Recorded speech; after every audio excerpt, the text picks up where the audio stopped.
Oke, selamat malam semuanya. Jumpa lagi teman-teman dengan Awan di live Instagram Pajak Smart. Oke, hari ini channel YouTube-nya Pajak Smart telah mencapai 20.000 subscriber. Terima kasih guys, thank you semua ya. Selama 1 tahun perjalanan channel ini dengan berbagai lika-likunya ya, akhirnya bisa mencapai 20.000 subscriber. Luar biasa. Tidak ada ungkapan rasa terima kasih yang pas gitu teman-teman, yang bisa saya ucapkan untuk mengekspresikan rasa terima kasih gua gitu kepada teman-teman semua yang sudah mensupport channel ini dari dulu sampai sekarang gitu. Nah, seperti biasa di live Instagram, teman-teman bisa bertanya seputar perpajakan di kolom komentar ya. Saya akan berusaha menjawab semampu saya. Dan saya seperti biasa juga perlu disclaimer dahulu guys, bahwa semua yang saya ucapkan di video ini adalah pendapat pribadi 100% guys. Ini bukanlah kajian akademis, ini tidak dapat dibuktikan kebenarannya, belum tentu juga sesuai dengan peraturan pajak yang berlaku. Jadi mohon koreksinya apabila ada kesalahan gitu ya guys ya. Oke. Nah, walaupun saya seorang konsultan pajak yang resmi, tetapi isi video ini bukanlah saran profesional konsultan pajak gitu guys. Jadi bagi teman-temannya, kalau Anda pengen tahu lebih banyak tentang pajak, teman-teman bisa tanyakan langsung ke AR atau konsultan pajak Anda masing-masing. Gitu, guys. Oke. Awan akan tersedia gratis secara langsung di live Instagram Pajak Smart setiap hari Senin jam 8 malam. Oke. Bagi teman-teman yang mau konsultasi khusus dengan Awan bisa ke www.ta2022.com. Oke, di www.ta2022.com. Oke. Kalau ada pertanyaan saya akan langsung menjawab, teman-teman. Ibu S. Salvina, selamat kok. Ya, selamat sama-sama. Ibu, terima kasih, Bu. Eh, Bapak Cardi, selamat Pak Awan. Ya, terima kasih Pak. Terima kasih Pak Cardi. Bapak Skui 7, malam Pak. Bapak William WHC. Pak Awan, selamat. Ya Pak, terima kasih. Malam saya masih belum paham, tolong tanya. Kalau jual pabrik atas nama PT itu kena PPN dan PPh 22% atau tidak? Terus kalau jual pabrik dengan nama PT apakah kena PPN dan juga PPh 22%? Atau apa tuh Pak? Oke, jadi mohon maaf Pak William, saya akan berusaha menjelaskan lagi, tapi ini pendapat saya ya, sepemahaman saya seperti ini Pak. Tidak ada yang namanya jual pabrik, tidak ada yang namanya jual PT, karena pabrik dan PT itu tidak dimiliki oleh orang pribadi. Oke, orang pribadi itu memiliki apa? Memiliki saham. Oke, orang pribadi itu memiliki saham terhadap di dalam PT ini, gitu loh. Orang pribadi tidaklah memiliki si mesin, terus tanah, bangunan, tidak. Orang pribadi memiliki saham di PT itu. Oleh karena itu, ketika terjadi peralihan, yang dijual adalah saham, adalah kepemilikan saham di PT tersebut, gitu Pak. Yang dijual bukan PT-nya, walaupun memang secara umum kita mengenal jual PT-nya, tetapi dalam istilah akunting dan pajaknya, yang dijual bukan PT-nya, yang dijual adalah kepemilikan sahamnya. Nah, oke. Sekarang kalau saya punya saham senilai 100 gitu, kemudian saya jual kepada si B jadi pemegang saham baru, dia kasih saya uang 150, berarti kan 50 ini adalah profit. Nah, inilah yang kena pajak gitu, Pak. Bagi saya ya, bagi si owner yang lama yang terima uang, dia itu dapat profit, dia bayar pajak gitu, Pak. Semoga membantu ya, Pak William. Oke, Ibu Bapak Akuntansi Untara 2. Congratulations Pak Awan, terima kasih Pak. Terima kasih, terima kasih. Bapak Skui 7. Pak, jika saya WPOP, belum punya MPWP, baru mau buka MPWP ini sekarang. Saya punya aset rumah pada tahun 2015. Apakah boleh langsung dimasukkan ke SPT 22 tanpa ikut PPS? Oke, jadi gini Pak, secara peraturan memang boleh, Bapak boleh masukkan ke SPT 22. Kenapa? Karena rumah ini diperoleh sebelum 2015, maka ini tidak qualified untuk PPS K1 tidak perlu, PPS K2 juga tidak perlu. Karena kan Bapak nggak ikut TA dong. Tetapi DJP sudah memberikan petunjuk Pak, bagi orang-orang yang tidak ikut TA, atau dia baru punya MPWP, tapi dia punya harta 2015 ke bawah, DJP memberikan petunjuk bahwa Bapak boleh ikut PPS yang K1. Gitu Pak.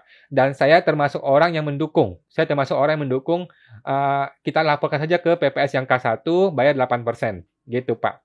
Itu pendapat saya mendukung gitu. Tetapi kalau mau ngomong peraturan, ya peraturan ngomong silakan, Bapak boleh lapor langsung ke SPT 22 tanpa ikut PPS. Gitu Pak. Kita kembalikan kepada wajib pajak. Gitu Pak. Semoga membantu Pak Skui. Kemudian Ibu Olive Y. Pak, ada rumah milik ibu. Usianya 70 tahun yang sudah dihibahkan ke anak di 2015.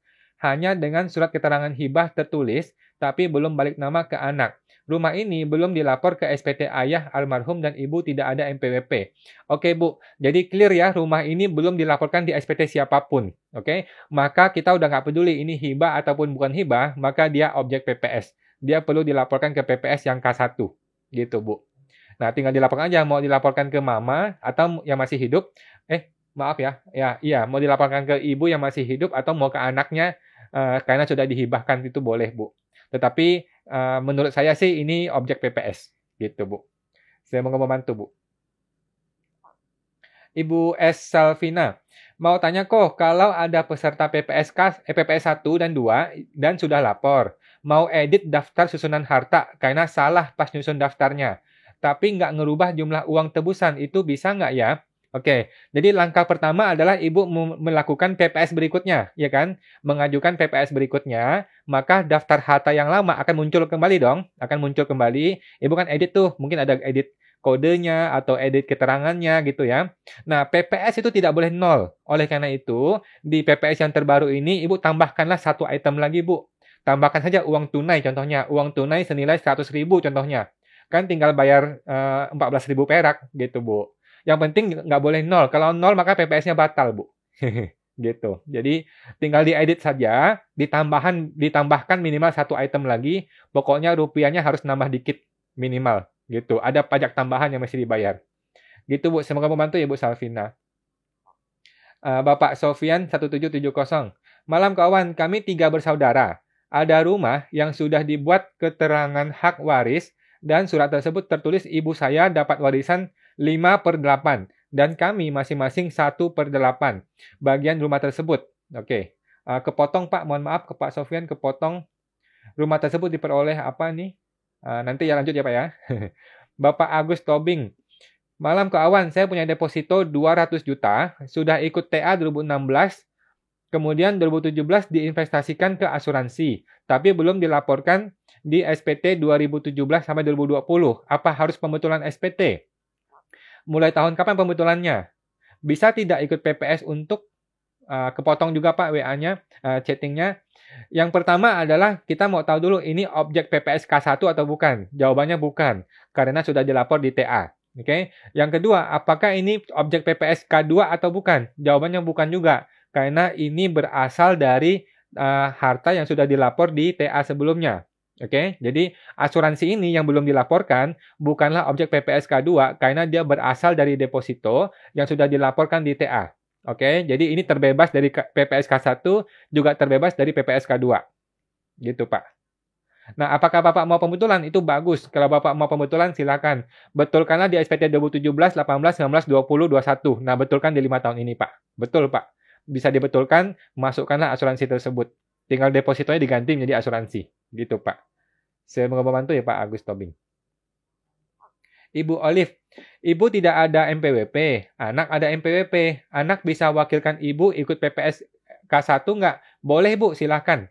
Bukan diwakilkan ya, maksudnya harta itu dilaporkan langsung ke anak gitu Bu. Bukannya si anak mewakilkan ibu, bukan. Harta atas nama ibu itu langsung dilaporkan kepada anak, boleh Pak Bu gitu. Atau perlu buat dulu akte hibah dan balik nama. Tidak perlu akte hibah, tidak perlu balik nama Bu. Jadi seseorang boleh langsung melaporkan sebuah harta, mau atas nama ibunya, nama bapaknya, atau nama siapapun, nggak ada masalah. Langsung dilaporkan di PPS sebagai harta milik dia, boleh gitu Bu. Nah, bingungnya ada konsultan pajak bilang nggak perlu ikut PPS, cukup balik nama ke anak. Nah, jadi gini, prinsip konsultan yang bilang ke ibu itu adalah bahwa ini kan hibah. Yang namanya hibah itu tidak kena pajak. Itu prinsip yang dia pegang. Gitu, Bu. Kalau saya berpegang pada prinsip bahwa ini harta belum dilaporkan di SPT siapapun. Artinya ini harta tak bertuan nih.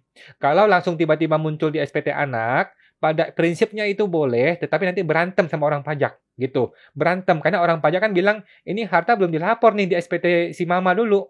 Gitu. Nanti jadi ribut. Gitu. Karena memang betul ada penghasilan yang belum dilaporkan pajaknya. Kan begitu. Nah, jadi alangkah baiknya kalau memang ada budget, maka ini laporkan ke PPS. gitu Bu. Tetapi argumen si konsultan itu yang bilang bahwa ini boleh langsung balik nama ke anak, itu betul juga. Karena pada prinsipnya hibah itu bukan objek pajak, gitu Bu.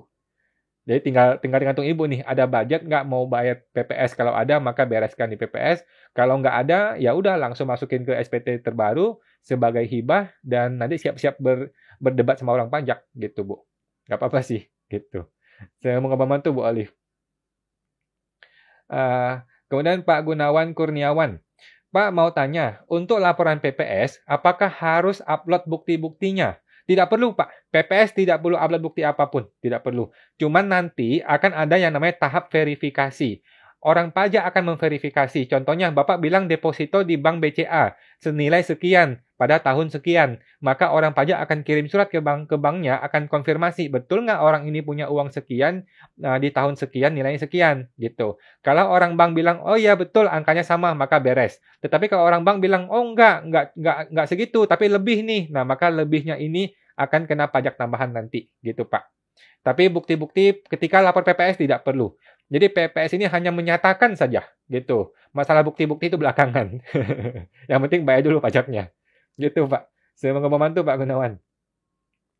Bapak Sony Tan 608. Malam Pak Awan, apakah asuransi jiwa murni perlu dilaporkan dan diikutkan PPS Pak? Menurut saya tidak perlu Pak, karena asuransi itu yang dilaporkan hanyalah nilai investasinya saja. Oke, untuk nilai asuransi jiwa murni yang tidak ada nilai tunai, tidak ada investasi, tidak perlu gitu. Cuman hati-hati Pak ya, sekarang itu banyak asuransi terselubung, banyak investasi terselubung gitu loh. Namanya asuransi jiwa, tetapi ternyata di dalamnya ada nilai tunainya. Nah, nilai tunai ini adalah investasi gitu Pak. Semoga membantu Pak Sony. Kemudian Pak Sofian 1770. Bagian rumah tersebut diperoleh tahun 1995 seharga 50 juta. Apakah saya wajib laporkan warisan tersebut di 2021 dan pakai harga 50 atau harga NJOP 2021 kok? Saya lupa tadi Pak Sofian mengenai apa. Nah, kalau rumah ini belum dilaporkan di TA ataupun SPT 2015 seseorang, maka sekarang kan mau dilaporkan nih. Nah, sekarang dilaporkannya kalau ikut PPS yang K1 itu menggunakan NJOP 2015 gitu Pak. Kalau ikut PPS yang kebijakan 1, lapornya adalah pakai NJOP 2015. Bukan harga beli dulu ya, NJOP 2015. Gitu Pak. Semoga membantu Pak Sofian. Kemudian Pak Cardi Se. Malam Pak, saya mau tanya. Beli mobil di tahun 2021 senilai 500 juta. NPWP-WP sudah terdaftar, tapi nggak pernah lapor SPT. Gimana penyelesaian kasus ini? Pertanyaan, perlu TA nggak? Objek TA-nya apa? Oke, jawabannya tergantung nih Pak. Uang ini berasal dari mana? Kan dia beli di 2021, 500 juta. Berarti kan sebelum dia beli mobil ini, ada uang 500 juta di rekening dia, di tabungan dia dong. Nah, rekening ini apakah sudah ada sebelum-sebelumnya? Dari 2020, 19, 18, 17, 16, 15. Kalau dulu sudah ada, maka itu objek PPS. Gitu Pak. Boleh ikut PPS, boleh juga pakai lapor SPT normal juga boleh. Gitu, tinggal dia pilih saja mana yang lebih baik. Gitu Pak. Jadi intinya pada saat 2020, tinggal 1 Desember 2020, barang itu sudah ada atau belum? Bentuknya apa, nilainya berapa? Nah, kalau sudah ada, maka dia harus pilih. Mau ikut PPS kah langsung beres? Atau mau lihat bikin SPT biasa? Bikin SPT kan boleh mundur. Dia boleh mundur dengan SPT 2020, 19, 18, boleh bikin mundur sampai dia memiliki uang tersebut. Tinggal bayar pajaknya sesuai dengan penghasilan dia. Gitu, Pak. Nanti tinggal diukur aja mana yang lebih menguntungkan, mana yang lebih murah pajaknya. Gitu. Nah, gimana lapor SPT 2021? Nah, kalau dia ikut PPS, maka mobil ini tidak dilapor di SPT 2021. Karena kan semua harta PPS dan segala akibatnya dilapor di SPT 2022. Gitu. Tapi kalau dia tidak ikut PPS, artinya dia bikin SPT seperti biasa, maka di 2021 dia masukkan mobil tersebut. Gitu, Pak. Semoga membantu, Pak Cardi. Ibu Niluh Putu Aprianti, Kaimara. Apa saja pajak developer, Pak? Pak Wan, mantap. Terima kasih, Bu. Pajak developer itu sama seperti biasa, PPH. Ini developernya PT, Bu ya, PT badannya. Seperti biasa, PPH 21 kalau dia karyawan, PPH 23 kalau ada jasa, terus dia kalau dia developernya PPH final jasa konstruksi, berarti dia bayar PPH final jasa konstruksi gitu. Kalau dia bukan jasa konstruksi, dia berarti jual beli properti biasa, ada PPN-nya Seperti biasa aja, Bu, akunting dan pajak biasa, gitu. Nggak ada bedanya dengan perusahaan lain, gitu. Cuman kalau dia ada SIUJK, ada jasa konstruksi, berarti dia ada bayar pajak yang spesial yang PPh final itu, gitu, Bu. Saya membantu, Pak, Ibu. Bapak Jandi UT, selamat kawan. Ya, terima kasih, Pak. Terima kasih. Ibu I. Yusuf, di akta perusahaan tercatat saham senilai 500 juta atas nama A. Namun di SPT orang pribadinya si A hanya dilapor sebesar 200 juta. Apa perlu ikut PPS? Oke. Ini tahunnya berapa nih, Bu? Anggaplah tahunnya 2020 gitu ya. 2020. Maka ini qualified sebagai objek PPS. Berarti yang 300 juta itu adalah objek PPS gitu, Bu. Nanti dia perlu laporkan senilai saham PT senilai 300 juta. Nah, kalau dia belum setor uangnya, maka muncul hutang juga 300 juta. Atau mungkin dia setor sebagian, maka muncul hutangnya adalah yang belum disetor. Gitu. Nanti yang netnya saja yang kena pajak PPS-nya. Gitu, Bu. Bapak, semoga membantu Pak I. Yusuf. Ibu Olive, ke anak dan bayar PPh balik nama 2,5%, baru nanti tahun depan dilapor ke SPT anak. Mana yang benar ya? Oh, ini mengenai hibah ya, Bu ya, mengenai hibah. Oke. Menurut pendapat saya sih ya, kalau hibah itu belum dilapor di SPT orang tuanya atau di SPT siapapun, maka alangkah baiknya itu dilapor ke PPS, karena itu objek PPS, gitu. Tapi konsultan pajak Ibu kan bilang tidak usah, karena ini hibah. Ini juga benar, ini juga betul. Yang namanya hibah itu bukan objek pajak, begitu. Cuman saya lebih cenderung berpikir bahwa kita nggak mau ribut sama orang pajak. Dan memang betul kok ini rumah dihasilkan dari uang yang dulu belum bayar pajak, gitu. Maka ada baiknya ini dilapor ke PPS, gitu. Nah, Ibu lapor PPS ataupun tidak lapor PPS, ketika balik nama tetap bayar 2,5%. Nah, tapi kalau hibah bisa dimintain gratis sih. Kalau hibah bisa dimintakan PPh yang 2,5% itu digratiskan. Kalau hibah gitu, Bu. Bisa dimintakan ke KPP, gitu. Saya membantu Ibu Olive. Ibu Son Surnes, Pak Awan selamat. Terima kasih, Bu. Terima kasih. Kemudian Ibu Artitan. Ko Awan malam Bu. Ko Awan saya ada harta yang mau dilaporkan 2 skema. Skema 1 dan 2. Berarti 2 kali lapor, 2 kali suket ya? Betul, Bu. Betul. Skema 1 dan skema 2 adalah 2 laporan yang berbeda, menghasilkan 2 suket yang berbeda. Gitu, Bu. Terima kasih, Bu. Betul. Terima kasih, Bu Anti. Semoga membantu, Bu Anti. Bapak YY2812. Kok kalau mau lapor unit link yang sudah punya 2014, ikut PPS skema 1 saldo 31 Desember 2015. Dan saldo 31 Desember 2020 sudah lebih atau kurang. Jadi gimana dengan saldo 2020 kok? Nah, kalau saldo 2020-nya lebih dari yang 15, maka kenaikannya itulah yang dilapor sebagai PPS K2. Gitu, Pak. Kalau Desember 2020-nya turun nilainya, maka dia tidak usah dilapor ke PPS K2. Cukup yang K1 saja. Gitu, Pak. Saya mau membantu ya, Pak Yeye.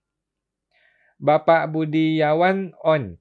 Selamat, Pak Awan. Saya mau tanya. Terima kasih, Pak. Saya adalah karyawan swasta. Intinya adalah ada sejumlah uang di rekening istri saya yang tidak dilaporkan di SPT. Yang bersangkutan pernah bekerja sejak 1992 sampai dengan 2007 dan perusahaan tersebut sudah kepotong, Pak ya. Kepotong. Mohon maaf, Pak Budiawan, kepotong. Intinya yang Bapak mau sampaikan adalah dua-duanya karyawan dan penghasilannya sudah dilaporkan di perusahaan masing-masing gitu kan, intinya sepertinya seperti itu ya. Kalau begitu maka Bapak tidak perlu ikut PPS. Yang namanya karyawan murni, pajaknya sudah dipotong di kantor, tidak perlu ikut PPS. Langsung saja bikin pembetulan SPT kalau memang ada uang atau harta yang kelupaan dilapor di SPT, Pak. Tidak perlu PPS, lupakan PPS bagi seorang karyawan murni, nggak perlu. Gitu, Pak. Saya mau membantu Pak Budiawan. Ibu Liliani Sentosa. Malam Pak Awan, saya mau tanya, apakah surat pemeriksaan bisa diterbitkan tanpa adanya SP2DK dahulu? Jawabannya bisa. KJP bilang dah dikirim padahal wajib pajak tidak menerima. Oke, jadi ini DJP bilang sudah kirim pemeriksaan tapi belum diterima suratnya Ibu ya. Maka sekarang juga Ibu ikutkan PPS. Sekarang juga matikan Instagram ini, Ibu langsung ikut PPS gitu. Karena kalau surat pemeriksaan belum diterima, maka dianggap belum sah pemeriksaan. Gitu, Bu. Jadi sekarang juga matikan Instagram ini, ikutkan ke PPS K2 ya, maka pemeriksaannya gugur. Selesai. Gitu, Pak. Gitu, Bu. Saya mau membantu ya, Bu. Langsung ikut PPS sekarang juga. Gitu. Apakah pemeriksaan boleh terbit tanpa ada SPDODK? Jawabannya boleh. Suka-sukanya orang pajak. Gitu, Bu Lili. Tapi biasanya SPDODK dulu, baru pemeriksaan. Biasanya gitu. Tetapi kan zaman sekarang ya suka-suka dialah. Gitu, Bu. Saya mau membantu ya. Bapak Robertus Buntoro, pernah ikut TA 2015. Apakah bisa dibetulkan SPT 2016 sampai SPT 2021? Terima kasih, Pak. Boleh, Pak. Silahkan. Mau pembetulan 2016 sampai sekarang boleh. Tidak perlu PPS juga bisa. Gitu. Jadi bebas. Orang boleh memilih. Mau pilih PPS atau mau pilih ikut pembetulan SPT. Boleh, Pak. Boleh. Bebas. Gitu, Pak. Yang penting tinggal dihitung aja mana yang lebih menguntungkan saja. Gitu, Pak. Semoga membantu Pak Robertus. Bapak Frankie Fronso. Malam kawan mau tanya. 1. Bila deposito 2017, dananya bersumber dari tabungan yang telah dilaporkan di SPT saat TA pertama, tapi deposito tidak dilaporkan di SPT 2017 sampai 2020. Tapi nilai yang ada di deposito kepotong Pak. Mohon maaf, kepotong Pak Frankie. Oke. Intinya ada sebuah deposito tidak dilaporkan di SPT, tetapi deposito ini berasal dari tabungan yang sudah dilaporkan di TA. Oke, maka deposito ini bukan objek K1, bukan juga objek K2. Nah, kalau Bapak tidak ada lagi mau dilaporkan di yang lain, maka boleh langsung pembetulan SPT saja, Pak. Pembetulan SPT masukkan di SPT 2017-nya gitu. Tapi kalau Bapak mau ikut PPS K2 nih ya, sehingga kan nggak bisa lagi nih pembetulan 2020 nggak bisa, maka Bapak boleh langsung masukkan ke SPT 2021 atau 2022 untuk deposito ini. Oke. Nanti siap-siap nih orang pajak bakalan tanya, kenapa tiba-tiba ini barang muncul di 2021 padahal kan ini dibikin di 2017. Nah, Bapak harus siap berargumen dengan orang pajak bahwa harta ini saya laporkan di 2021 karena ada dua alasan. Alasan pertama adalah saya sudah laporkan di 2015 waktu TA dulu. Alasan kedua, saya sudah tidak bisa pembetulan 2020. Jadi terpaksa saya laporkan di 2021. Gitu, Pak. Ini argumen yang mesti Bapak siapkan ya nanti. Gitu. Saya mau ngomong itu Pak Frankie. Bapak Johan Sah Balikpapan. Cuman kalau nanti ketemu nggak ikut PPS, yang kami kenakan bukan hartanya, tetapi atas penghasilannya, kata Suryo Pranoto Dirjen Pajak. Ini apa maksudnya ke Awan? Di DTC News 23 Mei. Oke. Jadi gini, untuk orang yang tidak ikut PPS nih ya, yang tidak ikut PPS, kemudian nanti diperiksa pajak, apa yang dikejar? Nah, yang dikejar itu bukan harta, yang dikejar adalah penghasilan. Yang namanya pajak itu atas penghasilan, bukan atas harta. Gitu. Sejak adanya PPS ataupun tax amnesty inilah dikenakan yang namanya pajak atas harta, gitu. Bagi orang-orang yang tidak ikut PPS, maka yang dikejar adalah penghasilan, gitu, Pak. Itu maksudnya si Pak Suryo Utomo, gitu. Jadi yang dikejar adalah penghasilannya, pajak atas penghasilan, gitu. Di Indonesia itu nggak ada namanya pajak atas harta tuh nggak ada. Yang ada adalah pajak atas penghasilan, gitu, Pak. Itu yang dikejar nanti kalau orang tidak ikut PPS, gitu, Pak. Saya mau membantu Pak Johan. Kemudian Pak Jason 9811. Malam Pak Awan mau tanya.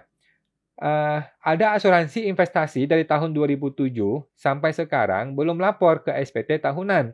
Apakah saya harus ikut PPS 1 atau 2? Oke. Bapak perlu ikut dua-duanya, Pak. Ikut PPS yang K1 untuk saldo investasinya sampai 31 Desember 2015 saja. Oke. Nah, saldo itu kan naik terus dong. Nah, saldo kenaikan dari 2015 sampai ke 2020 itu ke PPS K2. Gitu, Pak. Ikut dua-duanya, Pak ya. Gitu. Saya mau membantu Pak Jason.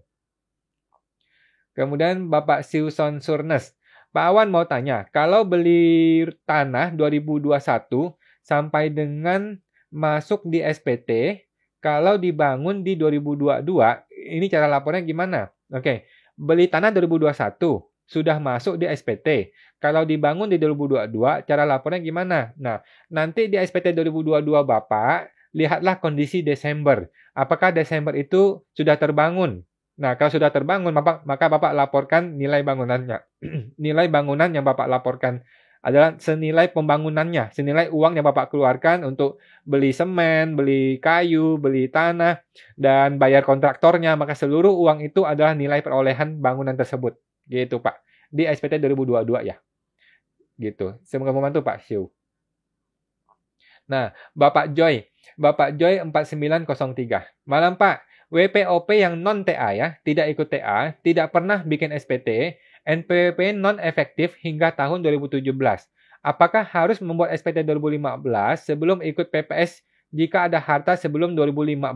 Oke, nah untuk orang yang tidak ikut TA, kan DJP sudah bilang nih boleh ikut PPS K1. Oke, kemudian Bapak ikut dong PPS K1. Nah, PPS K1 Bapak ikut, tetapi Bapak belum bikin SPT 2015 nih. Nah, ada beberapa KPP yang meminta wajib pajak untuk lapor dulu dong SPT 2015-nya. Kalau saya nggak mau. Kalau saya tidak mau karena tidak ada permintaan itu di Undang-Undang HPP. Gitu. Di Undang-Undang HPP maupun di PPS tidak meminta orang untuk lapor dulu SPT 2015 ketika dia mau ikut PPS K1. Gitu. Kalau saya nggak mau karena nggak perlu juga, nggak perlu. Ngapain? Gitu, Pak. Saya mau membantu ya, Pak. Gitu. Bapak Suryanto. Sukses Pak Awan, terima kasih Pak. Untuk kode harta PPS saham di perusahaan pakai kode apa? 032 atau 038? Saham di perusahaan ya, saham di perusahaan itu 032.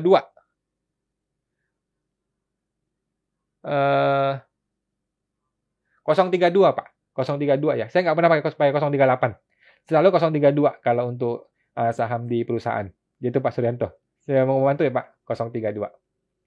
Ibu Melinda Gau. Pak, jika yang seharusnya masuk PPS 1 dilaporkan ke K2, konsekuensinya apa? Saya rasa nggak ada konsekuensi, Bu. Negara diuntungkan. Pokoknya kalau negara diuntungkan, kita pasti selamat. Gitu. Tapi kalau negara dirugikan, kita bisa nggak selamat. Gitu, Pak. Gitu, Bu. Jadi kalau yang harusnya K1 kita lapor K2, kan berarti kan pajak kelebihan. Bagus, Bu, bagus. Negara tidak akan mempermasalahkan. Tapi barang yang harusnya masuk K2, kita laporkan ke K1, berarti kan negara rugi. Negara rugi 6%. Nah, ini bisa jadi masalah. Gitu, Bu. Jadi kalau bisa laporkanlah K1 dan K2 sesuai dengan kondisi yang sebenarnya. Gitu, Bu. Semoga membantu ya, Bu Melinda. Bapak Skui-Skui. Kalau peraturannya di pasal berapa ya, Pak? Kalau langsung di SPT 22 tanpa PPS. Tadi mengenai apa ya, Pak? Mengenai apa ya? Saya agak lupa tadi Bapak Skui mengenai ada harta yang bisa langsung masuk ke SPT 22 ya. Nah, tadi kan saya bilang bahwa harta ini bukan objek PPS K1, bukan objek PPS K2. Oke. Jadi peraturan itu tidak ngomong bahwa harta ini boleh langsung masuk ke SPT 22. Tetapi kan peraturan ngomong ini loh objek PPS K1, ini loh objek PPS K2. Nah, kalau dia tidak qualified di dua-duanya ini, maka dia tidak perlu K1, tidak perlu K2. Gitu. Jadi syarat-syarat K1 dan syarat-syarat K2 tidak terpenuhi, maka dia bisa langsung masuk ke SPT 2022. Gitu Pak ya, kalau nggak salah ya tadi mengenai itu ya Pak ya. Pak Skui, semoga membantu Pak. Ibu Cerdi Mariani. Kawan suami saya melaporkan rumah di SPT dari dulu hingga SPT 2020 dengan nilai 50 juta. Oke, padahal di AJB-nya adalah harga 53 juta. Perolehan tahun 1998. Oke. Berarti kan ada selisih 3 juta nih, Bu. Ya udahlah, nggak usah lah. Cuman 53 juta, biarin aja lah, Bu. Nggak usah dipermasalahkan lah, cuman beda dikit gitu. Yang penting kan sudah lapor gitu, Bu. Nggak apa-apa lah. Cuma beda kecil gitu, Bu. Saya mau membantu ya, Bu Charlie. Ibu S. Salvina, baik kok, makasih jawabannya. Makasih, Bu, sama-sama. Ibu Novita Dethan. Nah, Ko Awan, di Kupang NTT, ini kurang konsultan pajaknya. Tapi saya juga takut karena resiko. Minta masukannya kok, dan saya juga cari tempat magang. Oke, konsultan pajak pasti ada, Bu. Coba cari mungkin ke kota yang lebih gede lagi, pasti ada. Kalau nggak ada, maka Ibu yang jadi konsultan pajak, Bu. Bagus, gitu. Ibu bisa ikut program saya tuh, program kpp.com tuh.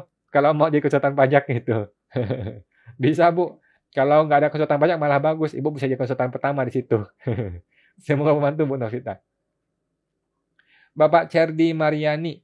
Nah, mau tanya, yang selisih 3 juta tersebut apakah harus PPS 2 atau PPS 1 ya? Saya rasa nggak perlu, Bu, terlalu ini. Nanti malah repot. Karena kan PPS itu kan udah jelas PPSK 1 tuh. PPSK 1 itu nanti menggunakan nilai NJOP 2015. NJOP 15 kan sudah jauh dong, sudah berapa ratus juta, mungkin miliaran gitu. Sedangkan Ibu sudah lapor nih barang ini dulu gitu loh. Jadi saya rasa nggak terlalu perlu gitu. Dan apakah ikutnya hanya senilai selisih harga rumah tersebut? Nah, berhubung Ibu nanti bakalan ikut ke PPSK 1, kayak ini kan rumah tahun 1990-an kan, maka ini adalah PPSK 1. PPSK 1 tidak menggunakan harga perolehan, tetapi menggunakan NJOP 2015. Nah, barang yang tadinya 53 juta, sekarang kan mungkin udah 500 juta, mungkin 1 miliar. Jadi agak repot nanti kalau Ibu ikutkan PPSK 1. Nggak perlu kalau saya bilang, Bu, nggak perlu ikut PPSK 1 karena Ibu boleh berargumen bahwa ini harta yang sudah saya laporkan di SPT saya, gitu Bu. Dengan nilai yang beda selisih sedikit saja, gitu Bu. Nggak masalah. Saya rasa nggak perlu, nilai terlalu kecil Bu, cuma beda 3 juta doang. Kalau Ibu laporkan malah jadi masalah karena nanti harus menggunakan NJOP 2015, gitu Bu. Semoga membantu ya Bu Cerdi. Ibu Emilia Ko 9988. Malam Pak Awan, saya lupa belum masukkan reksadana 30 juta di 2018 sampai sekarang. Apa harus ikut PPS ya? Nah, ini barang adalah qualified PPS Bu. Ini perlu ikut PPS K2. Oke, PPS yang kebijakan 2 bayar 14% selesai. Gitu Bu. Gitu. Jelas ini, semoga membantu Bu Emi. Nah, Bapak Andre, jika saya sudah mendapat SP2DK dan sudah melakukan pembetulan SPT tahun 18 ke 2020, apa masih bisa ikut PPS skema 2? Nah, kalau Bapak pembetulan SPT-nya sebelum Undang-Undang HPP berlaku, maka pembetulan itu diakui. Setelah Bapak ikut PPS nih ya, Bapak ikut PPS nih. Nah, kalau pembetulan SPT itu sebelum Undang-Undang HPP berlaku, maka pembetulan itu diakui. Kalau pembetulan itu dilakukan setelah Undang-Undang HPP berlaku, artinya setelah 31 Oktober 2021, baru di pembetulan, maka itu tidak berlaku pembetulannya. Oke, tetap boleh ikut PPS, cuman pembetulannya dianggap tidak disampaikan. Oke, itu perintah undang-undang. Tetapi, kan Bapak pembetulan SPT gara-gara si AR nih, gara-gara AR yang memberikan edukasi yang salah. Nah, Bapak mesti ngomong ke AR-nya, minta tolong, minta izin, supaya setelah saya ikut PPS, pembetulan saya tetap boleh diakui. Gitu Pak, minta izin kepada AR ini, karena atas petunjuk AR inilah Bapak melakukan pembetulan SPT. Gitu Pak, mohon izin baik-baik ya Pak, jangan marah-marah sama AR-nya gitu Pak. Gitu, saya mau membantu ya Pak Andre. Nah, Bapak Frankie Fonso, malam Kak Awan mau tanya. 1. Bila deposito 2017 dananya bersumber dari tabungan yang telah dilaporkan di SPT saat TA pertama, tetapi deposito ini tidak dilapor di SPT 2017 sampai 2020. Oke, kepotong juga Pak. Tadi sudah saya jawab, ini deposito ini bisa langsung dilapor ke SPT 2021 atau 2022 karena ini berasal dari uang yang sudah dilaporkan di TA. Gitu. Yang penting Bapak bisa membuktikan ya. Bapak bisa membuktikan bahwa deposito ini berasal dari tabungan yang tadi itu yang sudah saya laporkan di TA. Gitu, Pak. Gitu. Semoga membantu ya, Pak. Ibu Novita, kalau uang mama dititip ke rekening aku, apa perlu aku lapor juga? Soalnya tahun 2014 aku nggak lapor. Nah, jika rekening ini belum dilaporkan di SPT-nya mama, walaupun ada di sini nih, tapi kan itu uangnya dia. Seharusnya kan dia yang lapor, oke? Tetapi dia belum lapor, maka uang ini sekarang perlu diputuskan bersama si mama. Apakah mau dilapor di SPT-nya mama boleh, mau dilapor di SPT-nya Ibu Novita boleh. Itu tinggal diputuskan aja antara ibu dan mama mau dilapor di mana. Yang penting uang ini harus dilapor, gitu Bu. Nah, pelaporannya bisa melalui PPS boleh, bisa melalui pembetulan SPT juga boleh. Tinggal dipilih mana yang lebih baik, gitu Bu. Saya mau membantu Ibu Novita. Bapak Joy 4903. Pak Awan, tahun perolehan tanah itu mulai kapan? Jika tanah dibayar tahun 2020, tapi AJB tahun 2018. Oke, tahun perolehannya adalah 2000 Pak, 2000. Jadi yang dimaksud tahun perolehan adalah tanggal membayar, tanggal memperoleh, tanggal terjadinya transaksi. Oke, bukan AJB ya, bukan dokumen. Yang dimaksud dengan tanggal perolehan adalah tanggal penyerahan barang. Tanggal perolehannya, tanggal saya membayar. Itulah, maka di hari itulah barang itu menjadi milik Bapak. Gitu. Masalah balik nama, masalah AJB itu hanyalah administrasi. Itu nanti urusannya. Gitu. Tetapi kapan transaksi terjadi? Yaitu ketika pertama kali dibayar. Itulah tanggal perolehan. Gitu Pak. Tahun 2000 ya Pak, tahun 2000. Semoga membantu Pak Joy. Ibu Siti Aminah. WNA ber-NPWP, murni pegawai, sudah lapor. Ini WNA ya. Ber-NPWP, murni pegawai, sudah lapor kekayaan di Indo. Dapat surat dari DJP untuk ikut PPS atas harta di luar negeri. Padahal rekening nama bersama istri. Apa tetap harus ke PPS? Tidak perlu. Nggak perlu. WNA ya Bu ya. WNA ya, bukan WNI ya. Kalau WNA tidak perlu dia ikut PPS, dia cukup pembetulan SPT saja kalau diminta gitu. Ngapain ikut PPS? Setahu saya WNA tidak bisa ikut PPS deh.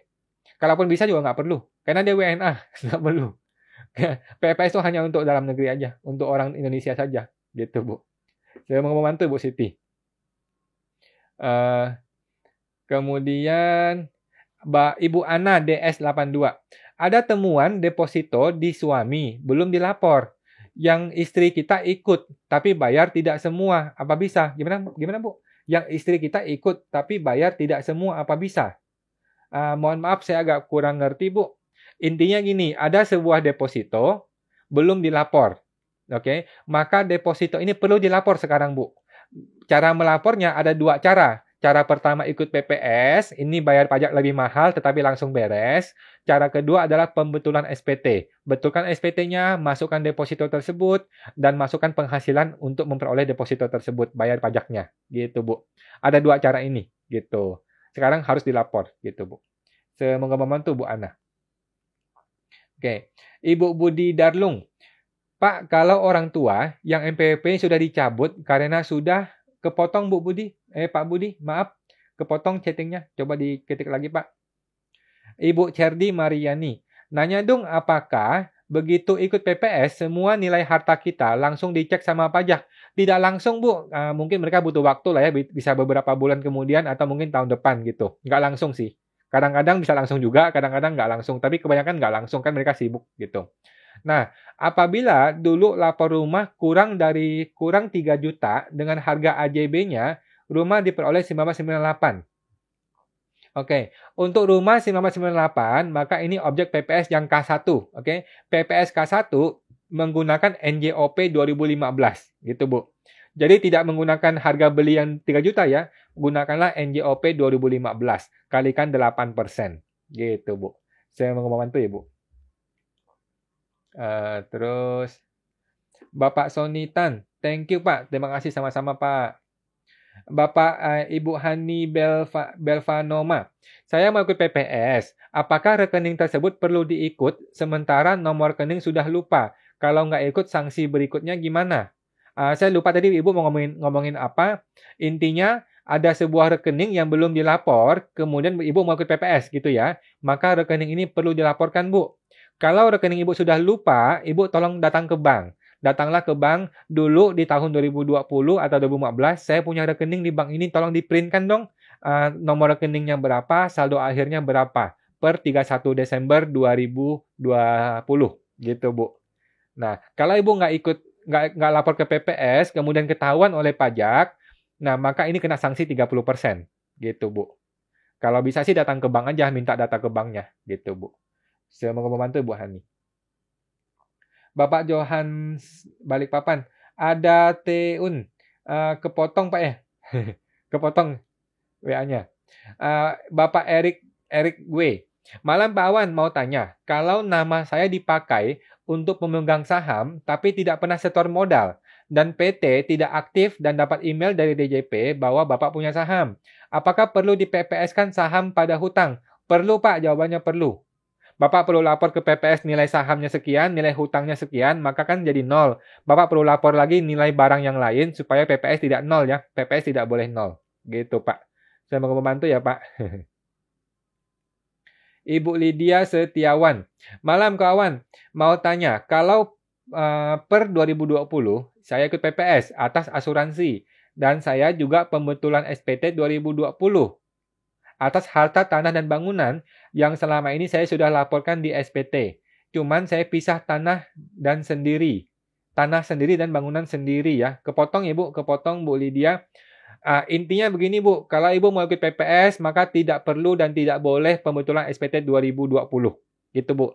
masalah pemisahan tanah dan bangunan, Ibu lakukan di SPT 2021 saja. Gitu, Bu. Jadi setelah ikut PPS, maka SPT 2020 dikunci. Tidak perlu dan tidak usah diubah lagi. Kalau ada Ibu mau ubah, ubahlah di tahun 2021. Gitu, Bu. Semoga membantu Ibu Lydia. Ibu Budi Darlung. Bapak Budi Darlung. Pak, kalau orang tua sudah tidak bekerja dan NPWP sudah dicabut, jika ada punya rumah, bagaimana Pak? Apa harus buat NPWP untuk ikut PPS atau gimana? Nah, pertanyaan pertama, apakah rumah ini sudah dilapor di SPT-nya orang tua sebelum NPWP-nya dicabut? Okay. Kalau rumah ini sudah dilapor di SPT-nya si orang tua sebelum NPWP dicabut, maka rumahnya aman. Gitu. Tapi kalau rumah ini belum pernah dilapor di SPT siapapun, maka rumah ini adalah objek PPS. Gitu, Bu. Ibu boleh selesaikan dengan dua cara. Ikut PPS, bayar pajaknya selesai, atau pembentulan SPT. Laporkan, bikinlah NPWP lagi, kemudian laporkanlah SPT tahunan, laporkan rumah tersebut. Gitu, Bu. Gitu, Pak. Semoga membantu ya, Pak. Kemudian Authentic Store 2018. Malam, Pak. Mengenai denda uplift 15%, itu bagaimana ya, Pak, maksudnya? Mohon maaf, Pak. Uplift 15% itu mengenai apa ya? Mohon maaf, boleh dijelaskan lagi, Pak. Mungkin saya masih belum nyampe ke itu. Uplift 15% itu maksudnya apa, Pak? Mohon maaf. Kemudian Pak Rifan NWB. Pak Awan mau tanya, kalau WP tidak lapor pajak sejak 2015. Di 2016 dia beli mobil dan belum lapor. Beli mobil dari pesangon di 2015. Apakah boleh lapor aja di 2016 sampai 2021? Boleh, Pak, boleh, silahkan. Karena kan dia pesangon, sudah dipotong pajak dari kantor kan? Nah, maka Bapak tinggal laporkan saja SPT 2015, 16, 17, 18, 19, 20, laporkan pesangonnya, kemudian laporkan barang harta yang dia beli dari pesangon tersebut. Boleh, Pak, silakan. Yang seperti ini tidak perlu ikut PPS. Gitu, Pak. Semoga membantu, Pak Rifan. Bapak Suryanto 248. Rumah tersebut sudah dilaporkan di SPT 2020 kok. Saya lupa tadi Pak Suryanto ngomong apa ya? Boleh diketik lagi, Pak, diketik lagi. Mohon maaf tadi lupa mengenai apa ya. Kalau rumah sudah dilapor di SPT 2020, maka itu sudah tidak perlu lagi ikut PPS. Nggak perlu, Pak. Gitu. Saya mau membantu ya, Pak. Bapak Charlise, oke, makasih Pak Wan. Oke, Pak, terima kasih sama-sama. Ibu Siti Aminah. Data DYP rekening tahun 2019 dibandingkan dengan SPT 2020. Apakah memang seperti itu? Oke, seharusnya Bu menggunakan rekening 2020.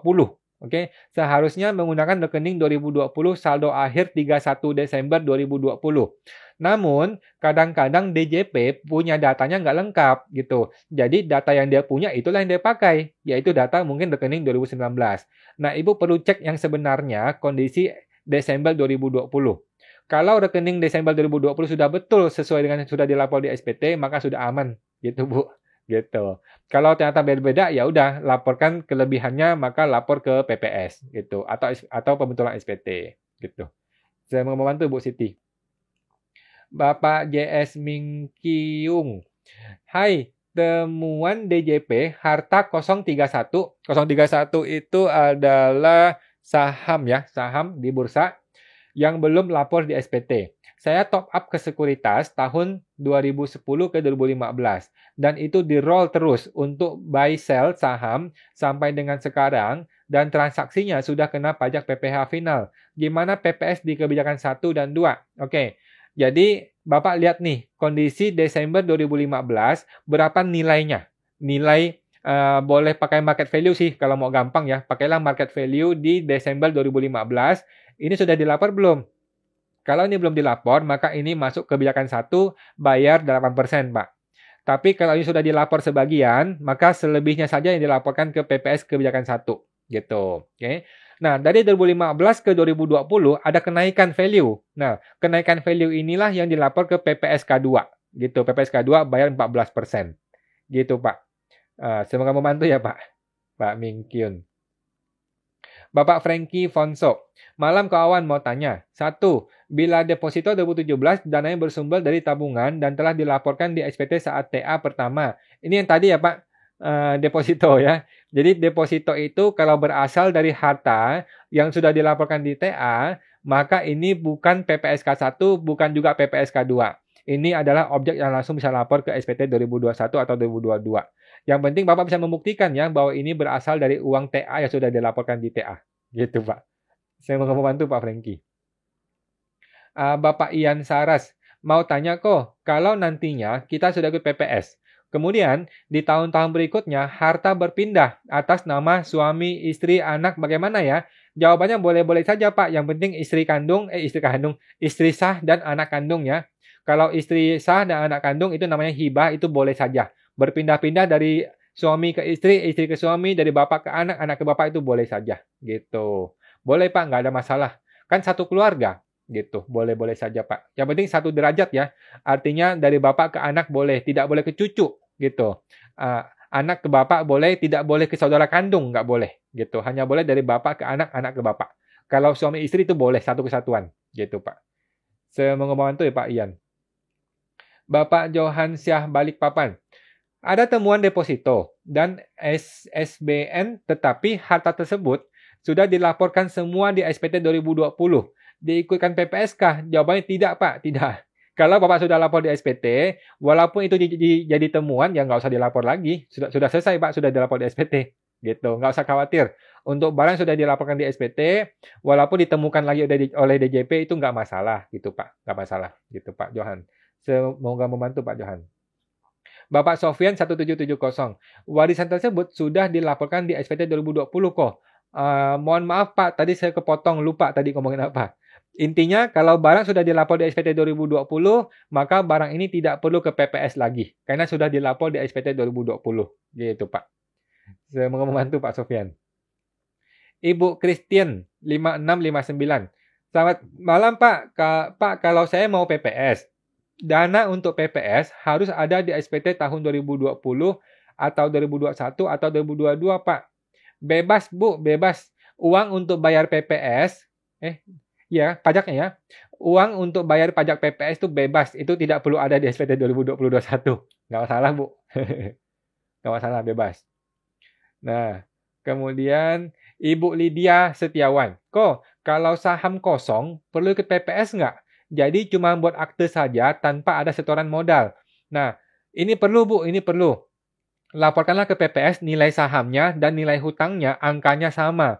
Sehingga totalnya kan 0, nilainya 0. Ibu perlu laporkan lagi tambahan item yang lain supaya PPS tidak 0. Gitu Bu. Ini kalau PPS kebijakan 2 ya, itu boleh diakui semua hutangnya. Kalau PPS kebijakan 1 hanya boleh diakui 50% saja. Itu jadi masalah. Itu Ibu perlu ketemu konsultan pajak. Gitu. Tapi kalau PPS K2, perolehan 2016 ke 2020, langsung saja laporkan hartanya full, nilai hutangnya juga full. Artinya ini saham yang belum disetorkan. Gitu Bu, nggak ada masalah. Gitu. Makasih Bu Lydia, semua membantu. Kemudian Ibu Olive. Oke, terima kasih, sukses selalu. Terima kasih Bu, sama-sama. Bapak Johan Balikpapan. Semangat kawan, semangat Pak, terima kasih. Ibu Christine. Malam kawan, mau tanya. Untuk asuransi Indolife yang manfaatnya kita terima setiap 3 bulan sekali, bagaimana pelaporannya? Apakah termasuk objek pajak?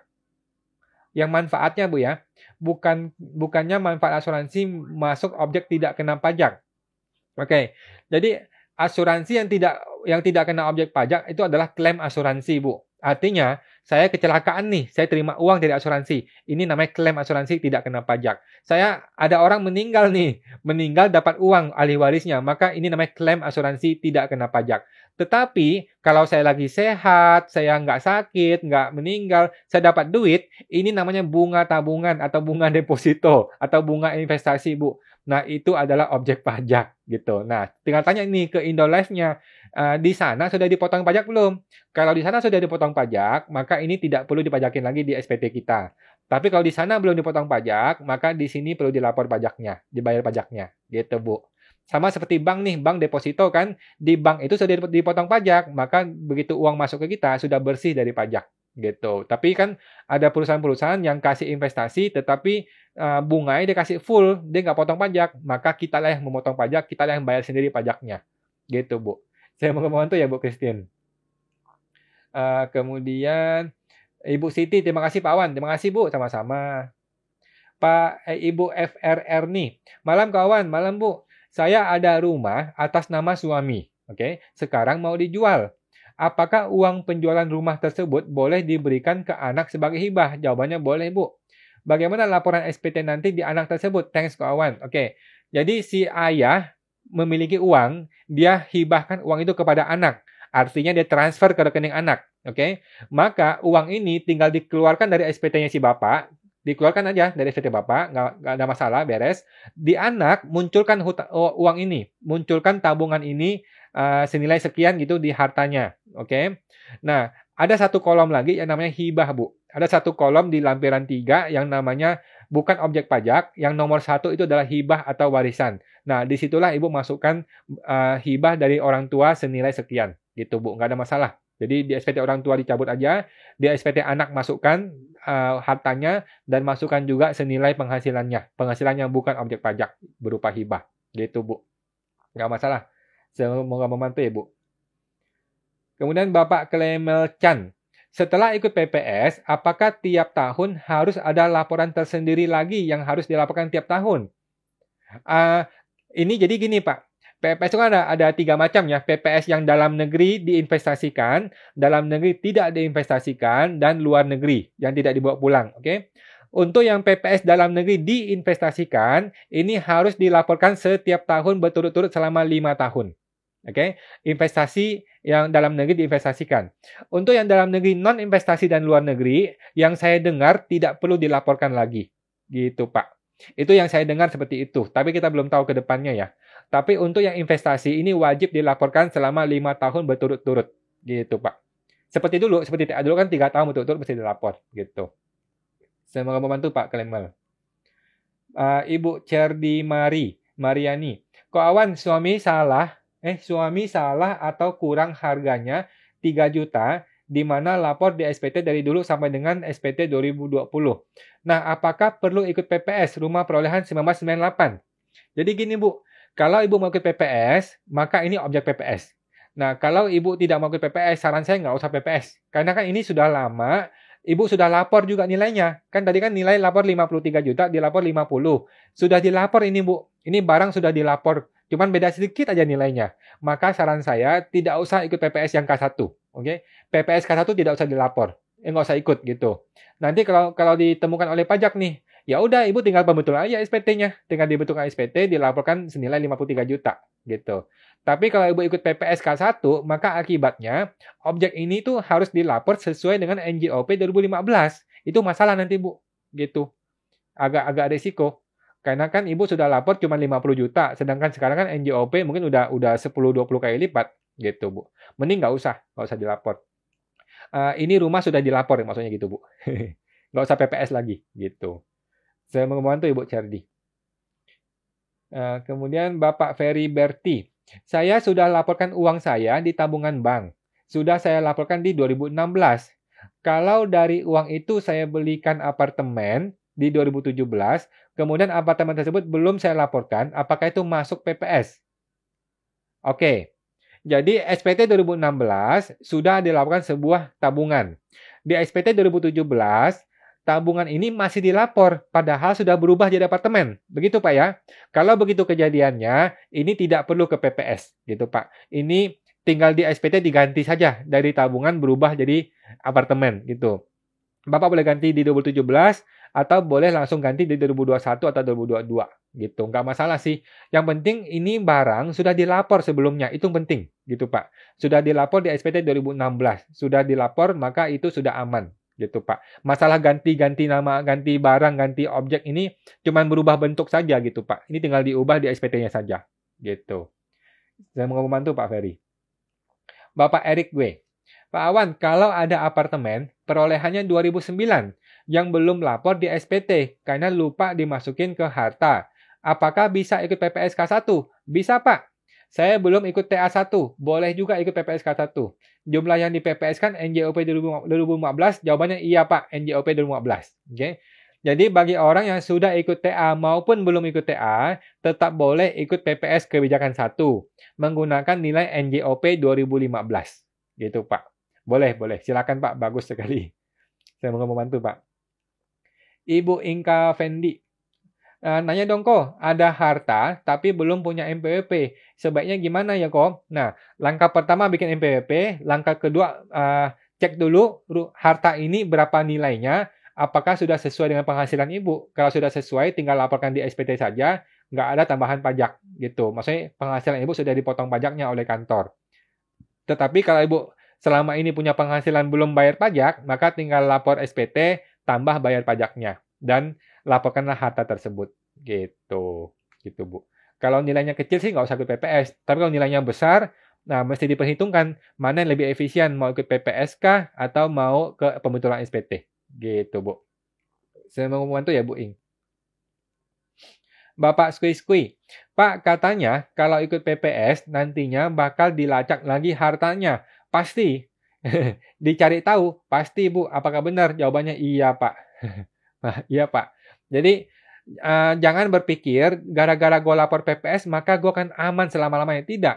Yang gue lapor PPS sudah betul apa belum? Itu pertanyaannya. Kalau yang sudah dilapor di PPS sudah betul, maka Bapak nggak usah khawatir. DJP juga tidak akan mencari-cari masalah gitu. Karena yang dilapor sudah benar gitu. Tapi kalau dilapor belum benar ya wajar dong kalau nanti jadi masalah gitu. Kita cari masalah sendiri sih gitu Pak. Jadi kalau bisa laporkanlah PPS yang sesuai dengan kondisi yang sebenarnya. Begitu yang benar Pak gitu. Saya mau membantu ya Pak. Bapak Intex 88. Kok Awan mau tanya. Kalau badan PT sudah ikut TA 2015, lalu dapat surat pemeriksaan untuk 2018, apakah masih bisa ikut PPS kebijakan 1? Jawabannya bisa, Pak. Silakan. Ikut PPS kebijakan 1. Mungkin ini mau ngebantu pemeriksaannya kan? Ya, coba dikomunikasikan dengan tim pemeriksanya. Kalau memang temuannya itu berasal dari harta yang 2015, ya tinggal ikut ke ini PPS yang K1 gitu, Pak. Boleh, silakan K1 kalau dia pemeriksaan 2018, boleh. Terima kasih, semoga membantu, Pak. Bapak Ibu Emiliauko 9988.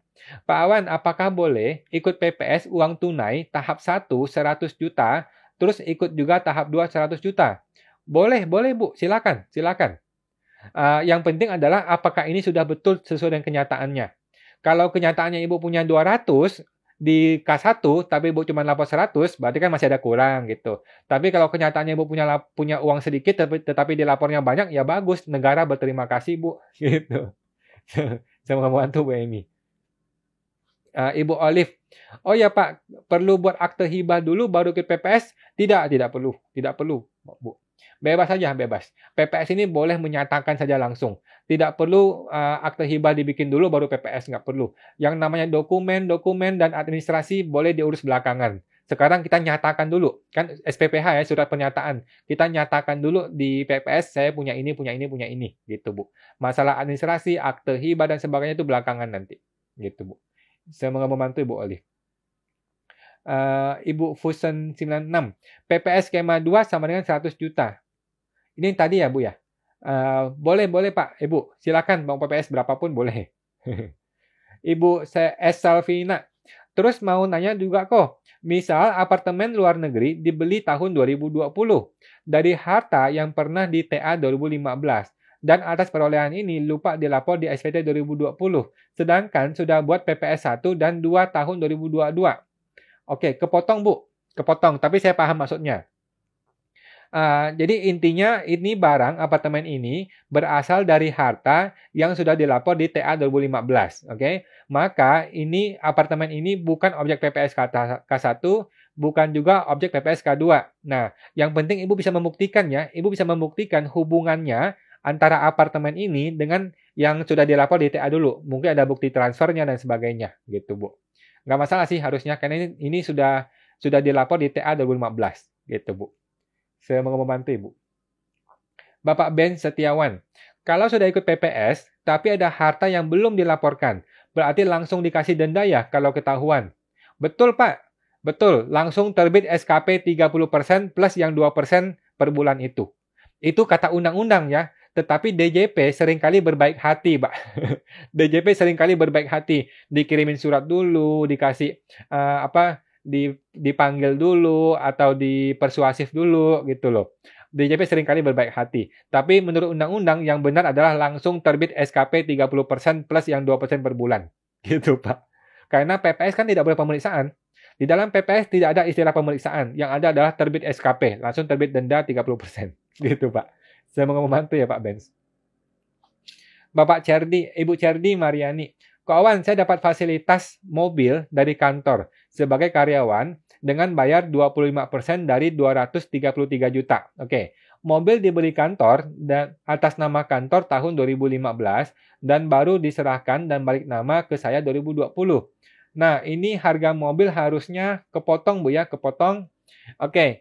Yang benar adalah harga mobil adalah tetap 233, Bu. Harga mobil 233, berarti kan Ibu menerima hadiah atau menerima hadiah senilai 75%-nya. Nah, ini mesti diperhitungkan sebagai penghasilan dan dipotong pajaknya, Bu.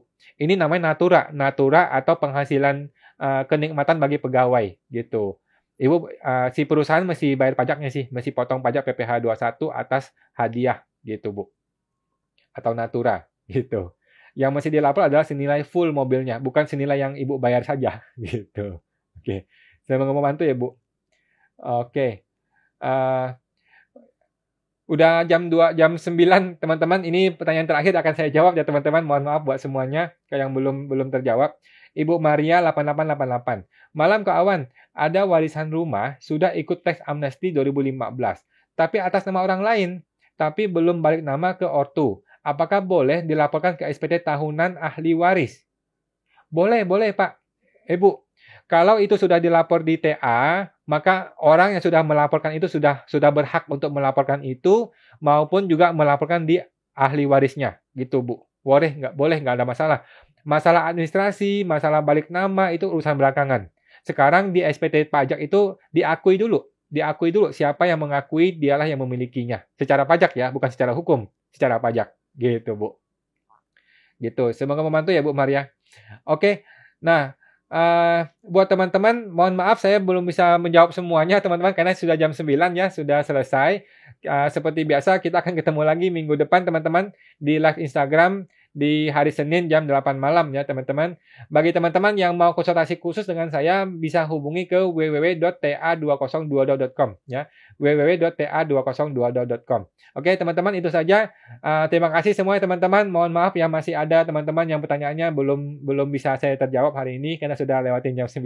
Oke, terima kasih semuanya. Selamat malam semuanya. Sampai jumpa.